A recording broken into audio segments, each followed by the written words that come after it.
गौतम बुद्ध से एक व्यक्ति ने कहा कि मुझे आपसे बहुत सारे प्रश्न पूछने हैं। बुद्ध ने कहा, पहले 1 साल तक मौन रखो, फिर प्रश्न पूछना। अशांत मन में प्रश्नों की अधिकता रहती है। प्रश्नों की वजह से हम सही निर्णय नहीं ले पाते। ऐसी स्थिति में कुछ मौन हो जाना चाहिए। मौन रहकर हालात समझेंगे तो मन को शांति मिल सकती है। इस संबंध में गौतम बुद्ध से जुड़ा एक प्रेरक प्रसंग प्रचलित है। जानते हैं ये प्रेरक प्रसंग क्या है।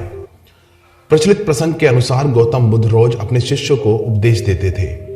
बुद्ध के प्रवचन सुनने शिष्यों के साथ अन्य लोग भी पहुंचते थे। एक दिन जब बुद्ध प्रवचन दे रहे थे, तभी एक व्यक्ति पहुंचा और बोला कि तथागत, मैं आपसे बहुत सारे प्रश्न पूछना चाहता हूं। मेरे मन में बहुत अशांति है। कृपया मेरे प्रश्नों के उत्तर दें ताकि मेरा मन शांत हो सके। बुद्ध ने उससे कहा कि मैं तुम्हारे प्रश्नों के उत्तर जरूर दूंगा, लेकिन तुम्हें 1 साल तक मौन धारण करना होगा। 1 साल के बाद जो भी तुम पूछोगे तुम्हें उसका उत्तर मिल जाएगा। उस व्यक्ति ने कहा कि 1 साल बाद आप मेरे प्रश्नों के उत्तर अवश्य देंगे ना? तो बुद्ध ने कहा, मैं अपनी बात का पक्का हूं, तुम्हें सारे प्रश्नों के जवाब जरूर दूंगा, लेकिन 1 साल बाद। बुद्ध की बात मानकर उस व्यक्ति ने मौन व्रत धारण कर लिया।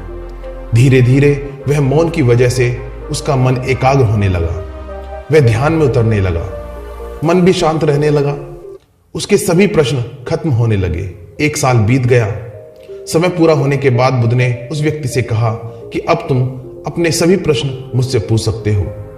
यह बात सुनकर वह व्यक्ति हंसा और कहा कि 1 साल पहले मेरे मन में कई प्रश्न थे, लेकिन अब सारे प्रश्न शांत हो गए हैं। अब मेरे पास आपसे पूछने के लिए कोई प्रश्न नहीं है। बुद्ध ने उस व्यक्ति से कहा कि जब तक हमारा मन शांत नहीं है, मन में ढेरों प्रश्न उठते रहते हैं। उसकी परेशानियां बनी रहती हैं।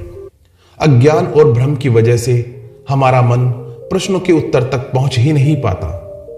कुछ समय मौन धारण करके हम हालातों को समझेंगे तो सारे प्रश्नों के उत्तर स्वतः ही मिलने लगते हैं। मन शांत हो जाता है तो सभी प्रश्न खत्म भी हो जाते हैं।